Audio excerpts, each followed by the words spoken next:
MLA అవుతానని కానీ సాంస్కృతిక మండలి లాంటి ఒక అతిపెద్ద దీనికి ఒక చైర్పర్సన్గా పనిచేస్తానని అనుకున్నారా అంటే రసమయ్య? ఓకే డెఫినెట్ అంటే అనుకోలేకపోవడం అనేది కూడా అత్యాశ అవుతుంది 100%. ఎందుకంటే కేసీఆర్ లాంటి ఒక వ్యక్తి అనేక మందిని చాలా మందిని ముక్కుని తెలియని వాళ్ళని కూడా తెలంగాణలో ఒక రాజశేఖర్ రెడ్డి ఒక బలమైనటువంటి నాయకత్వం అంటే కాంగ్రెసే కదా. అయితే కాంగ్రెస్ లేకుంటే టీడీపీ రెండే పార్టీలు కాదు ఇక్కడ ఉండేటి. అట్లాంటి ముఖ్యంగా తెలంగాణ అంటేనే చాలా నవ్వుకున్నటువంటి పరిస్థితుల నుంచి చాలామంది ఎమ్మెల్యేలను తయారు చేసినాడు. డెఫినెట్ నన్ను అందరూ కూడా అన్నా నువ్వు వచ్చి ఇట్లా పాట పాడిపోతే మేము గెలుస్తామనే వాళ్ళు నేను పాట పాడితే నువ్వు గెలిచినప్పుడు అసలు నేను ఎందుకు చేయొద్దు అన్నటువంటి ఆలోచన వచ్చినప్పుడు డెఫినెట్గా ఖచ్చితంగా తెలంగాణ వస్తే నేను ప్రజాక్షేత్రంలో ఓ ప్రతినిధిగా నిలబడతా నాకు ఉన్నది. దానికి సార్ కూడా నన్ను గుర్తించాడు, కేసీఆర్ గారు గుర్తించిండు, నాకు టికెట్ ఇచ్చిండు 2 సార్లు కూడా నేను భారీ మెజార్టీతో గెలిచిన. కాబట్టి డెఫినెట్గా మనం దాని తర్వాత సార్ కూడా సాంస్కృతిక ఉద్యమంలో ముఖ్యంగా అంటే ఇదొక విషయం మీకు చెప్పాలి. సాంస్కృతిక సారే చైర్మన్గా నన్నే ఎందుకు అనుకున్నాడు అసలు ప్రపంచంలో మీరు మొత్తం వెతకండి.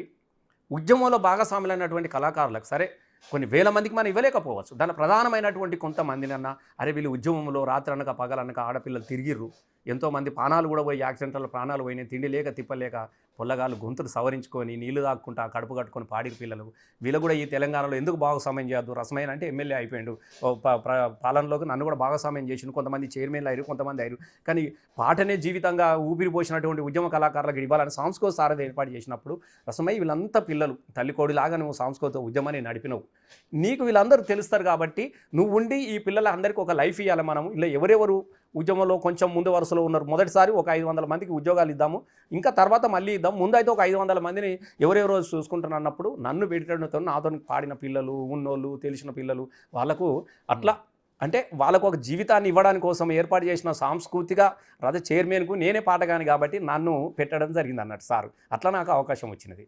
అంటే ఉద్యోగం రావడం ఒకటైతే రాకపోవడానికి కారణం కూడా రసమయ్య అని కొంత ఆందోళన వ్యక్తం చేసినట్టున్నారు. 2 విషయాలే వాస్తవంగా. చాలామంది పిల్లలు తెలియని విషయం ఏంటంటే చాలామందికి ఉద్యోగాలు వచ్చినాయి. ఒక టీం నుంచి 4-5 తీసుకున్నాం. 14 సంవత్సరాలకు తెలంగాణ ఉద్యమం పోరాటం చేసినప్పుడు వచ్చిన ఒక 16 సంవత్సరాల తర్వాత వచ్చినప్పుడు కొంత చిన్న పిల్లలు ఉంటారు. చిన్నపిల్లలు వాళ్ళు 16 ఏళ్ళకు అప్పుడు ఉద్యమం అంబాడినోడు 16 ఏళ్ళ వచ్చే వరకు కొంచెం పాట దగ్గరికి వస్తారు కదా. సహజమే అడగడంలో తప్పులేదు, ఆశించడంలో తప్పులేదు. అరే అన్నకు వచ్చింది నాకు రాకపోయా అనడంలో కూడా తప్పులేదు. సహజంగా రాని వాళ్ళంతా ఎంతమంది ఇప్పుడు ఎమ్మెల్యేలు కూడా 119 మంది ఉంటారు. మరి 4 కోట్ల మందిలో 119 మందే కాదు కదా ఎమ్మెల్యేలు, ప్రతివానికి కూడా కావాలని ఉంటుంది. కాబట్టి రానివాడు అనే మాట ఏంది, వచ్చినోడు వేస్ట్ గాడు, రానోని నేనే కరెక్ట్ అంటాడు. ఈ రాను అన్నోడు వీనికి వచ్చింది అనుకో మళ్ళీ ఇంకోటి అంటాడు వీడు వేస్ట్ గాడు మేమని.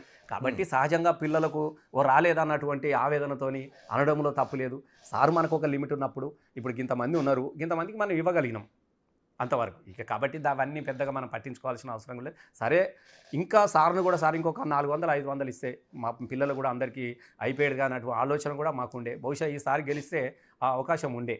ఇంకోటి చాలా వరకు యూట్యూబ్లో చూస్తుంటే ఇప్పుడు 2009 ఆ ప్రాంతంలో అనుకుంటా మీరు సిరిసిల్లలో కేకే మహేందర్ రెడ్డి చేసిన పాట ఇప్పటికీ చక్కలు కొడతా ఉంటారు. ఏమన్నా దానిలో ఏమున్నది దానిలో కరెక్టే. ఎందుకు ఆ రోజు పాడాల్సిన అవసరం ఒకటి పాడంటే కాదు. 2009లో వాస్తవంగా నేను చిన్నపిల్లగాని సారు ఆలోచన కరెక్టే. సారు ఆలోచనను నేను సరిగా అర్థం చేసుకోలేనటువంటి పరిణితి నాది. 2009లో సార్ ఏమన్నారు, సార్ నాకు నేరాల అవకాశం ఉంది కదా నాకు ఇవ్వండి సార్ అని నేను అన్నా. అరే నువ్వు చేసే రసమే అట్లా కాదు కదా, మనకు రేపు తెలంగాణ రాష్ట్రాన్ని తీసుకొచ్చుకోవాలి, నువ్వు దీనిలో ఇరుక్కపోయినావంటే సాంస్కృతిక ఉద్యమం కొంచెం దెబ్బతింటుంది. నువ్వు నడుపుతున్నావు, మంచిగా నడుపుతా ఉన్నావు, దీన్ని నడిపి వచ్చిన తర్వాత డెఫినెట్గా మీరే కదా, మీరు లేకుంటే తెలంగాణ రాష్ట్రం ఎట్లా ఏర్పడుతుంది అని చెప్పినప్పుడు బహుశా నేను వినాల్సింది. నేను వినలేదు, నాకు తెలియదు చేయాలన్నటువంటి ఒక అదే తప్ప నడువు అంటే వాళ్ళు చెప్పిన మాటలు వీళ్ళు చెప్పిన మాటలు విన్నాం తప్ప సార్ ఎప్పుడు కూడా ఇట్లా అనలేదు. లేకుంటే అదే అది 100% తండ్రి మీద అడిగిన కొడుకులాగానే నేను భావించుకుంటా ఉంటే. ఎందుకంటే ఆయన ఎప్పుడు కానీ ఆ విషయంలో నన్ను ఎన్నడు కానీ అడగలేదు, మందలించలేదు. నా తప్పు నేనే తెలుసుకున్నా, అరే కరెక్టే ఇది నేను చేయాల్సి. కేసీఆర్తో గ్యాప్ వచ్చింది, మళ్ళీ ఏం గ్యాప్ లేదు, నేను ఎప్పటిలాగానే ఉన్న సార్తో గ్యాప్ ఏం లేదు.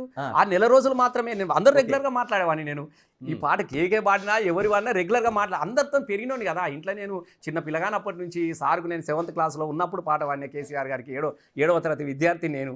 ఆయన మొదటిసారి పోటీ చేసినప్పుడు 83లో మొదటిసారి పోటీ చేసినప్పుడు నేను 7వ తరగతి విద్యార్థిని. నేను ఆయనకు మొదటి పాట పాడినా. అప్పటి నుంచి ఆ చనువు కానీ ఎప్పుడు కానీ ఆ ఇంట్లో నన్ను వాళ్ళ ఇంట్లో ఒక కుటుంబ సభ్యులాగా, ఎందుకంటే అక్కడే తినటోని, అదే ఇంట్లో నందినగర్లో అక్కడనే కింద పడుకునేటోని, అట్లనే ఉండేటోని. ఆ నెల రోజుల గ్యాప్ మాత్రం సార్కు దూరంగా ఉన్నా. అదొక్కటే నేను చేసిన పొరపాటు జీవితంలో. ఎప్పుడన్నా నేను తప్పు చేసినాను అని అనుకున్నప్పుడు ప్రతి క్షణం గుర్తొస్తుంది, అరే నేను ఆ రోజు చేయాల్సింది కానీ నాకు తెలియదు. వయసు చిన్నది, వాడోడు వీడియో ఎగిరెత్తే మనము మాట్లాడిన సందర్భమే తప్ప మనసుతో మాట్లాడిన సందర్భం రియలైజ్ అయ్యారు. 1000%, 100%. ఆ. మళ్ళీ తర్వాత సారే దగ్గర పిలుచుకున్నాడు, మళ్ళీ నాకే అప్పచెప్పిండు కదా, మళ్ళీ జేఏసీలో ధూమ్ధాం అవును. నేనే నడిపితే, సార్ సభలని నేనే నడిపితే, అవును. మళ్ళీ 2014 వస్తే అందరికన్నా ఫస్ట్ లిస్టులో ఫస్ట్ నంబర్ 1 పేరు రసమైదే. రసమై నేను చెప్పినా కదా, చలో స్పెల్లింగ్ కరెక్ట్ ఉందా లేదో చూసుకోమన్నాడు. ఓకే. అనౌన్స్ చేసేటప్పుడు స్పెల్లింగ్ కరెక్ట్ ఉందా లేదో చూసుకోమని చెప్పిండు, టికెట్ ఇస్తాను కాదు స్పెల్లింగ్ చూసుకోమన్నాడు. కాబట్టి అంత గొప్ప వ్యక్తిని నేనే గాయపరిచిన అని నేను చాలాసార్లు మనసులో అనుకున్నాను. ఇప్పుడు అన్నది కనబడ్డప్పుడల్లా ఇక దాన్ని ఏం చేస్తారంటే మనోటి వాళ్ళు యూట్యూబ్లో పెట్టి, అది చాలా రోజులకు తీసిండు ఎవడో. ఏమైంది అంటే రసమయి నాటక రంగం దగ్గర నుంచి సినిమా రంగాన్ని కూడా ప్రయాణం చేశారు. సినిమాకి దర్శకత్వం కూడా చేసినట్టున్నారు. 2009లో జై తెలంగాణ సినిమా తీశాను. జై తెలంగాణ అంటే ఏంటంటే చనిపోయినటువంటి పిల్లల అమరత్వం మీద ఓకే. ఒకటి చేద్దాము అన్న ఆలోచనతోని భావవ్యాప్తి కోసము ఆ రోజులో 2009లో గ్రాఫిక్ పెట్టి 2 కోట్లు పెట్టి సినిమా తీశాను నేను. మీకు చెప్తున్నా, 2 కోట్లు పెట్టి సినిమా తీసిన. మరి 2 కోట్లు ఎక్కడి నీ దగ్గర గా కాలం కానీ కూడా మీరు అనొచ్చు. అప్పటికి నేను చాలా ప్రైవేట్ పాటలు క్యాసెట్లు చేసేది, టీవీలలో పాటలు పాడేది, రేడియోలలో పాటలు పాడేది. అట్లా నాకున్నటువంటి ఆ పాటల క్యాసెట్ల ద్వారా దాని ద్వారా ఇంకొక మిత్రుని సహకారంతో నేను 2009లో అది తీసిన. తర్వాత 2015-16లో బిత్తిరి సత్తిని హీరోగా నేనే ఇంట్రొడ్యూస్ చేసిన తుపాకి రాముడు అని, చాలా అద్భుతమైన సినిమా. అది సినిమా తీసిన. మొన్న కూడా రుద్రంగి అంటే గడీలని బడులు కావాలి, పేదోనికి చదువు కావాలన్నటువంటి దాంతో కూడా మొన్న కూడా ఒకటి ఇవన్నీ కూడా సామాజికమైనటువంటి మార్పు కోసం చేసినాయి. చంపాల్సింది మనుషులను కాదు కులాన్ని అని చెప్పేసి తుపాకి రాముడు తీసిన. ఇది కూడా గడీలని బడులు కావాలని చెప్పేసి రుద్రంగి తీసిన. జై తెలంగాణ, తెలంగాణ రాష్ట్రం కావాలని చెప్పేసి జై తెలంగాణ తీసిన. అంటే ఈ 3 సినిమాలు కూడా ఒక సామాజికమైనటువంటి మార్పు కోసం తీసినటువంటి సినిమాలే. కాబట్టి సినిమా అనేది బలంగా ప్రజలకు వెళ్తుంది కాబట్టి దాన్ని బేస్ చేసుకొని ఒక సాంస్కృతిక ఉద్యమ ప్రస్థానం ఒక దగ్గర నడిచిపోయింది. మళ్ళీ ఇప్పుడు డిజిటల్ ఇది మార్కెట్ పెరిగింది కాబట్టి నేను చెప్పదలుచుకునేది సినిమా ద్వారా చెప్పగలిగిన. ఇంకా ఏమైనా అటువంటి ఆలోచనలు ఉన్నాయి? ఇంకా ఇప్పుడు ప్రస్తుతం ఇప్పుడైతే మా ఆలోచన గతంలో తెలంగాణ రాష్ట్రం కోసం ఏ విధంగా అయితే ప్రజలను చైతన్యపరిచి సాంస్కృతికంగా పోరాటం చేసి తెలంగాణ రాష్ట్రాన్ని మనం ఎట్లా సాధించినామో, ఇప్పుడు 6 గ్యారంటీల మీద అనేకమైనటువంటి అబద్ధాలు చెప్పి ఇవాళ ప్రజలు మళ్ళా ఆ రోజు తెలంగాణ నీళ్ళ కోసం ఏడ్చిరు, తెలంగాణ నీళ్ళ కోసం ఏడ్చిరు, తెలంగాణ నిధుల కోసం ఏడ్చిరు, తెలంగాణ వలసలు పోతున్న బతుకులు ఆగాలని ఏడ్చినటువంటి సందర్భం ఆ రోజు ఉంటే సేమ్ మళ్ళీ అలా గవ్య పరిస్థితులు మళ్ళీ కనబడతా ఉన్నాయి. తెచ్చుకున్న తెలంగాణ ఏడవడానికి కోసం కాదు, తెచ్చుకున్న తెలంగాణను చాలా గొప్పగా చేసుకోవాలన్నటువంటి ఆలోచన ఏదైతే ఉన్నదో, నేను కరేష్ భాయ్ నీకు చెప్తే మీరు నమ్మరు తెలుసా, మీరు ఒక దగ్గర ఏదో చిన్న యూట్యూబ్లో ఇంటర్వ్యూ చేసిండు. భర్త వెళ్ళిపోయి మళ్ళీ ఏడుస్తూ ఆమె ఏం చెప్పింది తెలుసా, మళ్ళీకి వలస బతుకులు, అది 10 ఏళ్ళలో ఇక్కడ బతుకులు వలస బతుకులు లేవు కదా, మళ్ళీగా బతుకొచ్చు సార్, మళ్ళీ బొంబాయి పాట పెట్టుకుంటున్నాం సార్, పోయిలాంగన్నాయి ఇది నా మాట కాదు, మళ్ళీ బతుకుపోయిన పాట పెట్టుకుని ఏడుతున్నాం సారు అని చెప్పినది. అంటే మళ్ళీ సీఎం అది వస్తూ ఉన్నది. కాబట్టి డెఫినెట్గా మళ్ళీ మరొక సాంస్కృతికమైనటువంటి కోణాన్ని డెఫినెట్గా ప్రజలకు మళ్ళీ తీసుకెళ్తాం, మళ్ళీ సమకరించుకున్నాం. అప్పుడు తెలంగాణ తీసుకొచ్చుకున్నాం, ఇప్పుడు తెచ్చిన తెలంగాణను కాపాడుకుంటాం. అంటే రాజకీయాల కంటే ముందు అంటే ప్రజా కళాకారులుగా మీ ఆట కావచ్చు, మీ పాట కావచ్చు, అధికారానికి కట్టుబానిసగా అయిపోతున్నట్టు అనిపించటం లేదా? ఒక వేదిక కావాలి నిర్మాణానికి. ఇప్పుడు గద్దరన్న లాంటి వ్యక్తి మొత్తం జీవితం అంతా, ఇప్పుడు విమలక్క కావచ్చు, గొర్రెటి వెంకన్న లాంటి కావచ్చు, జయరాజు కావచ్చు, అనేక మంది దొరలకు పటేళ్లకు వ్యతిరేకంగా ఈ దొర పటేళ్ల రాజ్యం కూల్చ రన్నన మీరు రండనో, లడాయి అయినా చేద్దాము లెండన మీరు లెండరని పాడినటువంటి విమలక్క లాంటి వాళ్ళు, అరుణోదయ సాంస్కృతిక లాంటి వాళ్ళు అందరూ కూడా కేసీఆర్ ధూమ్ధామ్కు వేదిక మీద వీళ్ళందరూ పంచుకున్నారు కదా. అట్లని చెప్పేసి వీళ్ళంతా కేసీఆర్కు బానిసలో దీనికో కాదు కదా. ఇక్కడ ఏంది, దేనికి బానిసలు? ప్రజల ఆశయాలకు బానిసలు, ప్రజల ఆకాంక్షలకు బానిసలు. ప్రజలు కోరుకున్న తీసుకురావడాని కోసం ఒక వేదిక కావాలి అని అనుకున్నప్పుడు 100% విమలక్క, గద్దర్ కానీ స్వతంత్రంగా పాటలు పెట్టుకొని పాడదామంటే పర్మిషన్ ఇచ్చే పరిస్థితి ఉండేనా తెలంగాణలో? మీరు చెప్పండి, ఉండేనా? మనమే కదా ఎట్లా బతుకుడు ఎలా బతుకుడు తెలంగాణ పల్లెల్లోన మీసం మొలిసిన కొడుకుల చూసి ఆశలనే పెంచుకుంటే గుట్టల నిండా శవాలు పుట్టు మచ్చల ఆనవాళ్ళయ్యా తెలంగాణ అనే పాటలు పాడుకున్నాం కదా. ఇంకేమీ మిగిలిందిరా తెలంగాణలో, జిల్లేడు మొలిసిందిరా అని చెప్పేసి. ఎక్కడ శవంతిలో ఉన్నటువంటి పరిస్థితులలో వీళ్ళను పాట పాడించే పరిస్థితి లేదు కదా. కానీ పాట పాడించే వాతావరణం ఎక్కడుంది? ధూమ్ధాంలో ఉంది, కేసీఆర్ దగ్గర ఉంది. కేసీఆర్ వచ్చినాకనే కదా పాట పాడుకున్నాక నువ్వు ఇవ్వను, మా పాటకు ఆట పాటకు సంఖ్యలు ఎత్తవని, పెన్నుల మీద మన్ను కప్పితే గన్నులై మొలకెత్తిన గడ్డ అందుకోర గుతుపు అందుకో అని పాటలు పాడింది అక్కడే కదా. కాబట్టి ఇది ఒక వేదిక ఉన్నది. అయినంత మాత్రాన కేసీఆర్ అందరికి బానిసలు కాదు కదా, ఆశయానికి బానిసలు. ఎవరు అధికారంలో ఇక్కడ కొంతమందికి ఒక వేదిక నిర్మాణంలో ఉంటుంది, మనం చెప్పుకోవాలన్నటువంటి ఆలోచన ఉంటుంది. ఇప్పుడు ఒక ఉపాధ్యాయుడు తరగతి గదిలో పాటను మాత్రమే బోధిస్తాడు, మైదానంలోకి వెళ్ళినప్పుడు తన లక్ష్యాన్ని తన ఆశయాన్ని బోధిస్తాడు. అంతే తప్ప ఇప్పుడు ఇవాళ ఏమున్నది అవునన్నా కాదన్నా మళ్ళీ ఏది అయింది ఏ వేదికన్నా అయితే వెనుక ఉండి నడిపించగలిగిండో మళ్ళీ ఇప్పుడు గదే వేదికకు మళ్ళీ ఆయన పెద్ద దిక్కయింది కదా. ఆయనంత మాత్రం అందరు బానిసలు కాదు కదా. ఇప్పుడు మేము పాటలు పాడినాం, అందరు నాకే పంపిస్తా ఉన్నారు డైరెక్ట్ చెప్పిన వాళ్ళంతా, అన్న ఇక నువ్వు పెట్టే అని చెప్తే నేనే పెడుతున్న పాటలు, నేనే పాడుతున్నా, నాకు రాసి పంపిస్తే నేనే పాడుతున్నా. మళ్ళీ ఎందుకంటే ఇంత వెళ్ళిన ఒక 10 ఏళ్ళు పరిపాలించిన ఒక పార్టీ ఎందుకు ప్రజలు తిరస్కరించారు, ఎందుకు ఆ ఓటమి చూడాల్సిన అవసరం వచ్చిందంటే ఏం చెప్తారు? 10 సంవత్సరాలు కాదు, మీరు 10 అంటారు, 25 సంవత్సరాలు చూసారు. తెలంగాణలో 25 సంవత్సరాలు ప్రజల ఉద్యమానికి నాయకత్వం వహించింది కూడా టీఆర్ఎస్ పార్టీ. వచ్చిన తర్వాత మళ్ళీ అధికారంలో కూడా బీఆర్ఎస్ పార్టీ 10 సంవత్సరాలు ఉన్నది. అంటే కేసీఆర్ను ఒక 25 సంవత్సరాల నుంచి జనం చూస్తూ ఉన్నారు. కొంతమంది పిల్లలు ఈయన తప్ప ఇంకోటి నాయకుడే తెలియదు. ఓటు అననే పుట్టిండు, అననే ఓటు హక్కు వచ్చింది, అన్నీ చేసారు.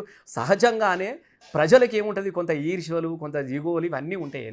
నన్ను కూడా అంటారు కదా, రసమా ఇట్లా అట్లా అని అంటాడు. కానీ ఇప్పుడు మీరు ఇంతసేపు నన్ను అడిగారు, నా యవ్వనం కోల్పోయి, నా జీవితం కోల్పోయి, నేను అన్నిటికీ ఉద్యోగం కోల్పోయి, ఇన్ని కోల్పోయి చచ్చినా పర్వాలేదు అనుకొని యాక్సిడెంట్లు, మన్ను మషాడాలు, ఈ జైలు ఇవన్నిటిని కూడా తట్టుకొని మనం ఇంత దూరం వచ్చినటువంటి నన్ను కూడా రకరకాల మాటలు అంటూనే ఉంటారు. నచ్చినోడు ఒక తీరు, నచ్చనోడు ఒక తీరు, కళాకారుడు ఒకటి పోస్ట్ పెడుతూనే ఉంటారు. ఇవన్నీ సహజంగా జరుగుతాయి. అట్లా కేసీఆర్ను కూడా ఒక మార్పు, అరే 10 సంవత్సరాలకు అయినా చూసినాం కదా, ఒక మార్పు చూద్దామన్నటువంటి దాని నుంచి ఒక సామాజికమైనటువంటి కోణం కూడా తెలంగాణలో పనిచేసింది. మీకు ఇది తెలవాలి ప్రజలకు కూడా. ఎందుకు, నీలం సంజీవరెడ్డి నుంచి మొదటి ఆంధ్రప్రదేశ్ ముఖ్యమంత్రి నీలం సంజీవరెడ్డి నుంచి కిరణ్ కుమార్ రెడ్డి దాకా అందరు ఎవరు ఉన్నారు? ఒకసారి వరుస పెట్టింది, ఒకళ్ళిద్దరు తప్ప, అక్కడొక్కడ పరిగెరినట్టు ఒకటో రెండో తప్ప మిగతా అంతా సేమ్ కదా. ఈ కోణాన్ని కూడా ప్రజలకు తీసుకుపోయారు మొన్న జరిగిన దానిలా. మనం కదా అనే ఒక భావన తీసుకుపోవడంతో పాటుగా మెల్లగా ప్రజలందరికీ కూడా ఒక రకమైనటువంటి బలహీనతను, అంటే ప్రజల యొక్క ఏం కావాలని కోరుకుంటారో దాని మీద మేము ఇది ఇస్తాం, మేము అది ఇస్తామని చెప్పడంతో పాటుగా ఒక మార్పును కోరుకున్నటువంటి ప్రయత్నంలో కేసీఆర్ గారిని వద్దనుకున్నారు, కాంగ్రెస్ను కావాలనుకున్నారు. దానిలో చాలా మటుకు పోయిన ఏడాదిలో 10 సంవత్సరాలు 2 సార్లు కేసీఆర్కి అవకాశం ఇచ్చేది. కానీ ఒక సంవత్సరన్నర కాలంలోనే ఇవాళ మళ్ళీ ఏం కోరుకుంటూ ఉన్నారు అంటే ప్రజలు వాళ్ళు ఏదో ఆశించారు. వాళ్ళు ఆశించింది కేసీఆర్ కూడా చేయకపోవచ్చు. సరే రేవంత్ రెడ్డి చేస్తారని అనుకున్నారు, మళ్ళీ ఇది వచ్చిన తర్వాత మళ్ళీ ఇంకేదో కావాలని మళ్ళీ ఏం ఆశించి మళ్ళీ ఏం స్టార్ట్ అయింది. కాబట్టి ఇవి సహజంగా జరుగుతూనే ఉంటాయి. అంటే అధికారం చేపట్టిన 2వ రోజు నుంచి, రేవంత్ రెడ్డి ప్రభుత్వం వచ్చిన 2వ రోజు నుంచి బీఆర్ఎస్ ఉద్యమాలు చేయడం అనేది డెమోక్రసీగా ఎలా చూడాల్సిన అవసరం? మీరు ఒక్కటే గీతలు ఎవరు గీసుకున్నారు? రేవంత్ రెడ్డి గారు గీసుకున్నారు కదా. 10 సంవత్సరాలు బీఆర్ఎస్ పార్టీ ఉన్నది, కేసీఆర్ గారు చేసిండే, మాకు ఆర్థికమైనటువంటి ఇబ్బందులు ఉన్నాయి, మేము ఇవి చేయగలుగుతాము, ఇవి చేయలేము అని చెప్పుకోవాల్సినటువంటి వ్యక్తి 100 రోజులలో మీకు చేస్తా అని చెప్పింది ఎవరు? ఆయననే కదా. సహజంగానే మనం పని చేస్తున్నామే, పని చేసినప్పుడు ఏమున్నది, అరే నెలకు అదే వచ్చే నెల జీతం ఇస్తానే, 2 నెలలు కలుపుతానా, ఇచ్చి 2 నెలలకు ఇస్తా అంటాడు అనుకో, 2వ నెల కూడా ఇవ్వకుంటే ఏం చేస్తావు నువ్వేం చేస్తావు? సహజంగానే అడుగుతావు కదా, అరే పోయిన నెల ఇయ్యకనే పోతివి, ఈ నెల ఇయ్యకనే పోతివి, ఇంకెప్పుడు ఇస్తావా అని చెప్పేసి అడుగుతారా? అడగరా? సహజంగా జరిగేటివి. వీళ్ళే గిరి తీసుకున్నారు కదా, 100 రోజులు చేస్తా అని చెప్పింది వీళ్ళే. కాబట్టి డెఫినెట్ ప్రజల పక్షాన నిలబడ్డప్పుడు ఆ ప్లేస్లో రేవంత్ రెడ్డి కాంగ్రెస్ ఉన్నా కూడా ఇట్లనే అడిగేటోడు. ఏ ప్లేస్లో కూడా ప్రజలు ఏదైతే కోరుకుంటారు, ఏ రాజకీయ పార్టీ అయినా మీరు గుర్తుపెట్టుకోండి, ప్రతిపక్షంలో ఉన్నప్పుడు ప్రజల నాలుకలాగా పనిచేస్తారు అంతే. అది 2వ రోజా 3వ రోజా ఏది కాదు. అరే 100 రోజులు అయింది ఇంకా చేస్తలేడు, ఇంకెప్పుడు చేస్తాడు సార్ అనగానే వచ్చేసి అవునే 100 రోజులు అయితే ఇంకెప్పుడు చేస్తారు ప్రజలంతా అడుగుతా ఉన్నారని చెప్పేసి సహజంగానే ఉంటుంది కదా. అంటే ఇక్కడ అర్థం కాదు ఏంటంటే, రేపో ఎల్లుండో మనకు అధికారం వస్తుందని ఒక బీఆర్ఎస్ అగ్రనేతలే చెప్తున్నారు. ఏ విధంగా వస్తుందంటే 5 ఏళ్ల కాలంలో వరకు ప్రజలు అధికారం ఇచ్చారు, ఇంత తొందరగా రావడానికి అదే ఏ బీఆర్ఎస్ నాయకుడు ఇప్పుడు యూట్యూబ్లలో పెట్టుకోవడానికో, ఫేస్బుక్లలో పెట్టుకోవడానికో, ఇన్స్టాగ్రామ్లో పెట్టుకోవడానికో, ఎక్స్లో పోస్ట్ చేయడానికి మాట్లాడుకునే మాటలే. సహజంగానే ఒక ప్రభుత్వం 5 సంవత్సరాలకు వచ్చింది, ఎట్లొస్తుంది అంటున్నా. ఆయన కాకపోతే ఇప్పుడు వాళ్ళ పార్టీలో రేవంత్ రెడ్డి కాకపోతే ఇంకోనికి అవకాశం ఇస్తుండొచ్చు, ఇంకోళ్ళకి ఇస్తారు తప్ప ఈ 5 ఏళ్ల పాలన తీసుకొచ్చి నీకెందుకు ఇస్తారు? కాబట్టి ఈ ఆలోచనలు అనేటివి పార్టీ కేసీఆర్ మిగతా వాళ్ళు ఎప్పుడు కూడా ఇట్లాంటి ఆలోచన ఎన్నడూ కూడా చేయలేదు. రేపో మాపో మాకు వస్తుందని కూడా డెఫినెట్గా ప్రజలు నీకు 10 సంవత్సరాలు ఇచ్చారు, ఒక 5 సంవత్సరాలు వేరే వాళ్ళకి అవకాశం ఇచ్చారు. రేపు ప్రజలకు నచ్చే విధంగా ప్రజల నాలుకల మీద నువ్వు నిలబడగలిగితే నెక్స్ట్ నీకు మళ్ళీ అవకాశం వస్తుంది. ఆ 5 ఏళ్ల కోసం డెఫినెట్గా పనిచేస్తామని, 5 ఏళ్ల తర్వాత కొట్లాడతామని ఆలోచనలో ఉంటాయి తప్ప రేపో మాపో వెంటనే రావాలి అన్నట్టు ఆలోచన లేదు. అంత కేవలము ఒక రకమైనటువంటి ప్రచారం, ఇవల్ల మీడియాల ద్వారా దాని ద్వారా చేస్తున్న ప్రచారమే తప్ప ఎప్పుడుగా అట్లాంటి ఆలోచన చేయలేదు. ముఖ్యంగా కేసీఆర్ సారు గంత చిన్నగా ఆలోచించాడు. ఆయనకి ఎన్నిసార్లు గెలిస్తే ఎన్నిసార్లు రాజీనామా చేసినాడు, మంత్రి పదవికి రాజీనామా చేసినాడు, దిగంగానే నాకు మళ్ళీ ముఖ్యమంత్రి కావాలని ఎందుకు కోరుకుంటాడు? ప్రజలు తిరస్కరించి ఆయన అంగీకరిస్తున్నాడు కదా. నేను నచ్చలేదు, ఒక కొత్తదా నేను కోరుకున్నాడు, మళ్ళీ నన్ను కోరుకునేదాకా నేను పని చేసుకుంటా అని చెప్తున్నాడు. ఇలా దీని అంతే కదా, వేరేది ఏం లేదు కదా. అసెంబ్లీ కూడా రాకపోవడం అనేది బీఆర్ఎస్కి నష్టం కలిగించడం లేదా? ఇప్పుడు అసెంబ్లీ పరిస్థితి కూడా మీరు చూస్తూ ఉన్నారు. అసెంబ్లీ ఎందుకు నష్టం చేస్తారు? కొంతమంది ఎమ్మెల్యేలు ఉన్నారు, ఒక మంచి డైనమిక్ లాంటి తెలంగాణ ఉద్యమాలు నడిపినటువంటి వాళ్ళు సీనియర్స్ ఉన్నారు. ఇప్పుడు హరీష్ అన్న 5 సార్లు కొన్ని సంవత్సరాల నుంచి ఆయన మంత్రిగా పనిచేసిండు. కేటీఆర్ కూడా మంత్రి చేసిన అనుభవం ఉంది. చాలామంది సీనియర్ నాయకులు ఉన్నారు, బ్రహ్మాండంగా నడిపే వ్యక్తులు ఉన్నారు. ఇప్పుడున్నటువంటి పరిస్థితుల్లో మీరు చూస్తూ ఉన్నారు, ఒక తెలంగాణ రాష్ట్రాల్లో సాధనలో కీలక పాత్ర పోయించినటువంటి కేసీఆర్ లాంటి వ్యక్తి ఇలా అసెంబ్లీలో వాళ్ళ ముందు పోయి కూర్చుంటున్నప్పుడు హుందాతనంగా గౌరవంగా ఉండాలి. నేను కూడా జానారెడ్డి గారు ప్రతిపక్ష నాయకుడు ఉన్నప్పుడు కూడా నేను అసెంబ్లీలో ఉన్న పెద్ద మనిషిలాగా చూస్తాము, సలహాలు తీసుకుంటుంటిమి, ఒక హుందాగా ఉండేది. ఇలా అసెంబ్లీ అనేది, ఒక అసెంబ్లీ అనే పదానికే ఇలా అనర్హతలాగా మాట్లాడుతూ ఉన్నారు. నువ్వు చూసినావు కదా ఏం భాష వాడుతూ ఉన్నారు, ఏం మాట్లాడుతున్నారు. ఇట్లాంటి తెలంగాణ రాష్ట్రాన్ని సాధించినటువంటి వ్యక్తిని అసెంబ్లీలో కూర్చొని పెడితే వాళ్ళ ప్రవర్తన ఎట్లా ఉంటుందో మీకు తెలుసు కదా. కళ్ళు తాగిన ఆయన చూడగానే కళ్ళు తాగిన కోతులు ఎట్లా ఎగురుతాయో గట్ల ఎగురుతాయి. దేనికి పోవాలి? నిజంగానే తెలంగాణ కోసం ఒక చర్చ పెడదాం, తెలంగాణ ప్రజలు కోరుకుంటున్న దాని మీద మాట్లాడదామని అనుకున్నప్పుడు పెద్ద ఆయన అనుభవం చెప్తాడు, మాట్లాడతాడు, మీకు ఏమైనా సలహాలు ఇవ్వగలుగుతాడు, మీరు స్వీకరించే పరిస్థితి.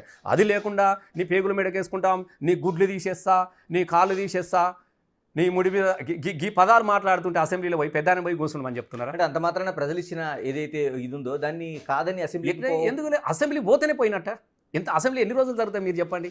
వానకాలము, చలికాలం, ఎండాకాలం, 3 సార్లు 3 వారాలు జరుగుతాయి. ఇక 3 వారాలకే అసెంబ్లీకి పోతేనే ఉన్నట్టు లేకుండా ఇప్పుడు ప్రజాక్షేత్రంలో లేదా? రోజు కేసీఆర్ని కలుస్తలేరా?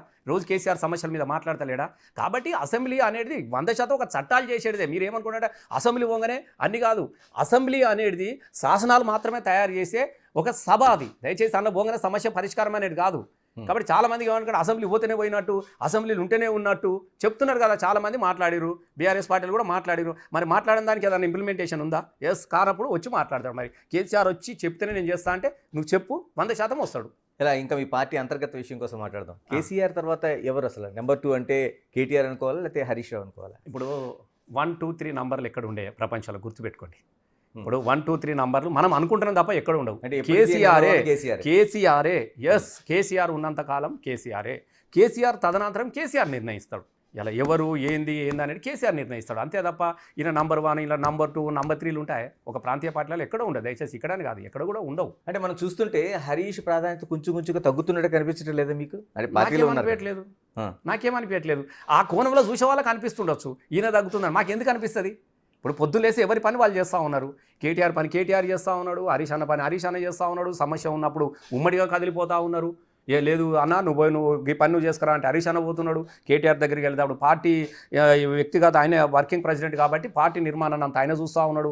రైతుల పోరాటాలు కానీ మిగతా సమస్యలు ఉన్నప్పుడు హరీష్ అన్న కూడా పోతూ ఉన్నారు కదా. ఎవరి ప్రాధాన్యతలు ఏముంటాయి? ప్రాధాన్యత అనేది ఒకళ్ళు ఇస్తే కాదు, సమస్య ఉన్నప్పుడు మనం క్రియేట్ చేసుకుంటే వాళ్ళు ఉంటారు. ఇప్పుడు నేను కూడా ఉన్నా, అరే నువ్వు రా అన్న ఇక్కడ ప్రోగ్రామ్ పెడుతున్నామన్నా, నువ్వు చెప్తానంటే 4 పాటలు పాడి నేను పోయేస్తలేనా? నేనేమంటానంటే ఎవరు చేసే పనులు, ఎవరికి ఏ పని అవకాశం ఉంటే వాళ్ళు పోతూనే ఉన్నారు, పని చేసుకుంటూనే ఉన్నారు తప్ప ఈయన 1, 2, 3 లేకుంటే ఈయన అది మనం అనుకోవడానికే తప్ప అట్లా ఉండదు పార్టీలలో. ఎస్, కేటీఆర్ కూడా రోజుకు 100 సార్లు ఫోన్ చేస్తాడు హరీష్ అన్నకు. ఏం చేద్దాం బాబా, ఇది ఇట్లా ఏమున్నదంటే ఏదైనా సమస్య ఉన్నప్పుడు హరీష్ అన్న కూడా కేటీఆర్కి ఫోన్ చేస్తాడు. రామ్ ఇది ఇట్లా ఉన్నది, మరి దీన్ని ఇట్లా చేద్దామా, లేకుంటే పెద్ద ఆయన దగ్గర మాట్లాడదాము, ఈ చర్చ ఎట్లా చేస్తే పరిష్కారం అనేది డెఫినెట్ రోజు మాట్లాడుకుంటా ఉంటాం. అంటే బయట చూసే ప్రజలకు అలా కనిపించడం లేదు. అట్లా నేను ఏమంటున్నానే, ఇప్పుడు నెగిటివ్గా చూసేటానికి పాజిటివ్ ఎట్లా కనబడుతుంది? నాకు తెలిసి నేను చెప్తా ఉన్నా, పెద్ద ఆయన దగ్గర రామన్న కన్నా కూడా నేనే పెద్దోని. వాళ్ళు చిన్న పిల్లలు ఉన్నప్పటి నుంచి చూస్తున్నా. కవితమ్మ కానీ, అన్న కానీ, హరీష్ అన్న కానీ, వాళ్ళందరితో నేను పెరిగిన వాడిని. అసలు అట్లాంటి ప్రస్తావన కానీ అట్లాంటి భావన కానీ ఎవరి మధ్యలో కూడా ఉండదు. ఇలా మళ్ళీ కేసీఆర్ రావాలి, కేసీఆర్ని మళ్ళీ ముఖ్యమంత్రిని చేయాలి, తెలంగాణ రాష్ట్రాన్ని మళ్ళీ కాపాడుకోవాలన్న ఆలోచనతోనే అందరూ పనిచేస్తున్నారు తప్ప దీనిలో నేను నువ్వు అనేది ఎక్కడా లేదు. రసమైన సూటిగా అడగదలుచుకున్నాను. 2 టర్మ్లు పనిచేశారు ఎమ్మెల్యేగా. ఎస్, రసమయ్య బాగా సంపాదించుకున్నాడు అనే దానికి సమాధానం ఏం చెప్తారు? అంటే ఏం లేదు, సంపాదన ఉండదు. ఇప్పుడు మాది మానకొండ నియోజకవర్గం, పెద్ద ఫామ్ హౌస్ ఉందంట కదా. పెద్దది ఉండదు. నీకు ఒక మంచి మాట చెప్పాలి, మంచిగా అడిగినావు. ఫామ్ హౌస్ కాదు, గీమ్ హౌస్ కాదు, 2 విషయాలు చెప్తా. పెద్దది ఏముంటుంది? నాకు ఒక 25 ఎకరాల భూమి ఉంది, 25 years. నాకు నియోజకవర్గంలో ఇల్లు కావాలి కాబట్టి నేను ఇల్లు కట్టుకున్నా. నేను ఎన్నడూ పంట పండించుకోలేదు, పరిగెరుకొని బతికినాం కాబట్టి నాకు పంట పండించుకోవాలి నా తల్లి కోసము. అరే మా అవ్వ ఎప్పుడు కానీ నాట్లేసిందే తప్ప ఒడ్డు మీద కూసుకోలేదు నా తల్లి. చేయాలనుకున్నాను ఒక చిన్నది. మీరు ఇప్పటిదాకానే చూస్తారు, ఎమ్మెల్యే అయినప్పుడు నేను ఏం చేయలేదు, నాది అంతా పోగొట్టుకున్నా. ఎవడన్నా ఎమ్మెల్యే చదువుతూ సంపాదించుకుంటే ఎవడన్నా సినిమా తీస్తాడే? నేను అడుగుతా 2009లో రసమై 2 కోట్లు పెట్టిండంటే అప్పుడు 10,000కి 20,000కి 50,000కి ఎకరం ఉండు. ఇలా నా దగ్గర 2 కోట్ల కంటే 100 ఎకరాలు ఉండేది. ఆ 100 ఎకరాలు ఆ రోజు జై తెలంగాణ సినిమా తీయకుండా అప్పుడైతే ఇవేం లేవు కదా, ఎమ్మెల్యే కాదు, ఏం కాదు కదా, ఉత గోచి గొంగడే కదా నాకు. నేను అప్పుడు కనుక నేను భూమి కొనుక్కుంటే ఇలా 200 ఎకరాలకు నా దగ్గర ఉన్నటువంటి 100 ఎకరాలు కొనుక్కున్నా కూడా ఇలా 50 లక్షలకు కోటి రూపాయలకు ఎకరం భూమి ఇలా నాకు ఎన్ని వందల కోట్ల ఆసామిని అయి ఉంటే నేను మరి తెలంగాణ కోసం నేను ఖర్చు పెట్టినా, తెలంగాణ ఉద్యమం కోసమే చేసిన కదా. రసమై బాలకృష్ణ అనేవాడు పైసల కోసం ఆరాటపడాడు. ఇంకోటి నియోజకవర్గంలో ఏమొస్తుంది, పేదోళ్ళు ఉంటారు, నేను కాంట్రాక్టులు చేస్తానా, నేను కారీలు చేస్తానా, డబ్బులు ఎట్లా వస్తాయి అంటున్నా. నాకు జీతం వస్తుంది, నా జీతంలోకే కార్డు గీక్కుంటోని చేసుకునేటోని. ఎవరైనా కళ్యాణ లక్ష్యం అంటే పొద్దుగాల చీరలు కొనుక్కుంటుంటే, సంచి కొనుక్కుంటుంటే, ఇంటికి పోతుంటే, తండ్రి పెట్టి వస్తుంటే, పెళ్ళిళ్ళకు సావులకు నాకు కలిగినంత చేసి పెట్టినా తప్ప ఎవడో అనుకునే మాటలే తప్ప ఫామ్ హౌస్ కదా. ఏంది 25 ఎకరాలు రసమై కొలక లెక్కన. నీకు విషయం తెలుసా, నేను దానిలో టీనిస్లో ఒకటి రసమై దరువు చేసిన 2 కోట్లు వచ్చినాయి నాకు. 2 కోట్ల రూపాయల అక్షరాల 2 కోట్లు సంవత్సర కాలం నడిచింది. మీకు ఎన్ని పెద్ద మహాసిమెంట్ లాంటి యాడ్స్ మీకు తెలియదు ఏమన్నదిగా. 2 కోట్లు వచ్చినాయి, భూమి కొనుక్కున్నా. అరే నేను ఎక్కడ ఇంత ఇల్లు కట్టుకున్నా, ఇంత వ్యవసాయం చేసుకుంటా ఉన్నా. ఇప్పుడు నేను ఎట్లా బతకాలి, నేను అడుగుతా ఉన్నా. వ్యవసాయం పెట్టిన బీరతోట పెట్టుకున్నా, 5 ఎకరాలు బీరతోట పెట్టిన 25 లక్షలు వచ్చినాయి నాకు తెలుసా. 25 లక్షలు సంపాదించిన నేను ఒక నెల. ఈ నెలల 25 lakhs సంపాదించిన బీరతోట పెట్టుకొని నేను. బీర తోటలో 25 లక్షలు సంపాదించిన ఒకటే నెలలో నేను. ఇప్పుడు కూడా నా తోట ఉంది, మంచిగా 50 రూపాయలకు 40 రూపాయలకు ఎకరం, రోజు 2 క్వింటాలు 3 క్వింటాల బీరకాయలు అమ్మిన నేను. 25 లక్షలు వచ్చినాయి నాకు. మరి ఇప్పుడు నేను బతుకుతున్నా కదా. ఎట్లా వస్తుంది అంటున్నా. ఎమ్మెల్యే దీపంగానే ఏముంటుంది, ఒక 50-60 వేలు పెన్షన్ వస్తుంది, డ్రైవర్కు మాకే వస్తుంది. ఎట్లా ఉంటుంది, బతకడానికి అయితే ఒకటి కావాలి కదా. పని చేసుకొని బతకడంలో దాని ఇది ఉన్నది, నాకు అది ఉన్నది. నిజంగా చెప్తున్నా, నాలాంటి వాడు కళాకారులు డబ్బులుంటే ఎక్కడో వ్యాపారాలు అది చేసుకుంటారు, కానీ మనం అది చేసుకోలేదు కదా. ప్రజల కోసమే సినిమా తీసిన కదా. నా దగ్గర ఏం లేదు, ఈ క్షణానికి కూడా నా దగ్గర రూపాయి బిల్ల లేదు. మళ్ళీ కావాలని కూడా ఆరాట పడటం. నాకు శక్తి ఉన్నది, నాకు గొంతు ఉన్నది, సంపాదించుకోగలుగుతా. ఐఎమ్ క్రియేటరే. ఇలా నా పాటలు యూట్యూబ్లలో పెట్టుకొని కోట్లు లక్షలకు వ్యూస్ సంపాదించుకుంటున్నారు. అట్లాంటిది రసమైకి ఏం తక్కువ. నా దగ్గర పాట ఉంది, నా దగ్గర తెలివి ఉంది, ఐఎమ్ ఏ క్రియేటర్. కాబట్టి నేను క్రియేటర్ ఆలోచన ఉన్నంత వరకు ఇంకా సంపద మీద ఆలోచించాల్సిన అవసరం కూడా లేదు. కేవలం రాజకీయంగా మనలో ఏదో బదనాం చేయాలన్నటువంటి ఆలోచన చేసిన మాటలే తప్ప నువ్వు నియోజకవర్గంలో సామాన్య జనులు ఎవ్వరు కూడా రసమగిరి ఒక్క మాట కూడా మాట్లాడారు. నా జీవితం అందరికీ తెలుసు వాళ్ళకు. ఇలా చివరిగా ఏప్రిల్ 27న వరంగల్లోన రజతోత్సవాలు జరుగుతున్నాయి బీఆర్ఎస్. ఎస్. ఎలాంటి సన్నాహాలు చేస్తున్నారు, రసమై పాత్ర ఏంటి? డెఫినెట్గా భారీ ఎత్తున నాకు తెలిసి ఒక సమ్మక్క 2 సంవత్సరానికి వచ్చే సమ్మక్క సారక్క జాతర కోసం ఏర్పాట్లు అయితే జరుగుతూ ఉన్నాయో, బీఆర్ఎస్ పార్టీ ఒక ప్రాంతీయ పార్టీ ఏర్పడి 25 సంవత్సరాలు విజయంగా తెలంగాణ రాష్ట్రాన్ని సాధించినటువంటి పార్టీ 25 years రజతోత్సవం జరుపుకున్నటువంటి సందర్భంలో చాలా కనీవెని ఎరుగని రీతిలో ఒక పండగలాగా నిర్వహించాలని, తెలంగాణ రాష్ట్రాన్ని స్థితికి వచ్చినటువంటి జెండా పండుగ ఇది. కాబట్టి ఒక పండుగలాగా నిర్వహించాలన్నటువంటి ఆలోచనతోని కేసీఆర్ గారే దగ్గర ఉండి మొత్తం అన్ని జిల్లాల వాళ్ళతోని, నాయకులతోని, ముఖ్యులతోని అన్నీ కూడా చర్చ పెట్టుకొని చర్చించిన మీదట ఒక వేదికను తయారు చేయడం జరిగినది. దానికి మంచి బాధ్యతలపై పనిచేస్తూ ఉన్నాం. దానిలో సాంస్కృతికమైనటువంటి బాధ్యత గతంలో బీఆర్ఎస్ పార్టీకి ధూమ్ధామ్ ఎట్లయితే నిర్వహించినో తెలంగాణ రాష్ట్రం కోసం, బీఆర్ఎస్ వచ్చిన తర్వాత కూడా ప్రజా సంక్షేమ పథకాలను ప్రజలకు వివరించడంలో టీఆర్ఎస్ సాంస్కృతిక విభాగాన్ని ఎట్లయితే నిర్వహించినో, ఇవాళ వరంగల్లో కూడా మళ్ళీ రజతోత్సవం అన్నటువంటి సభను, సాంస్కృతిక సభను నాకే బాధ్యతలు అప్పచెప్పడం జరిగింది. దానికి గాను మేము అన్నీ కూడా ఏర్పాటు కూడా జరిగింది. సుమారుగా ఒక 30 మంది కళాకారులతోని మంచిగా మేము ఏమేమి ఉండాలి, ఎట్లా ఉండాలి, ఏం ప్రస్థానం ఉండాలి దాని మీద ఇప్పటికే మేము అందరం కూడా రిహార్సల్ కూడా మొదలు పెట్టుకున్నాం. చాలా ఘనంగా ఉంటుంది. అంటే ప్రజలు ఏదైతే కోరుకుంటా ఉన్నారో, ఏదైతే చూడాలనుకుంటున్నారో డెఫినెట్గా వాళ్ళ ఆలోచనల నుంచి రూపొందించిందే మా సాంస్కృతిక ప్రదర్శన.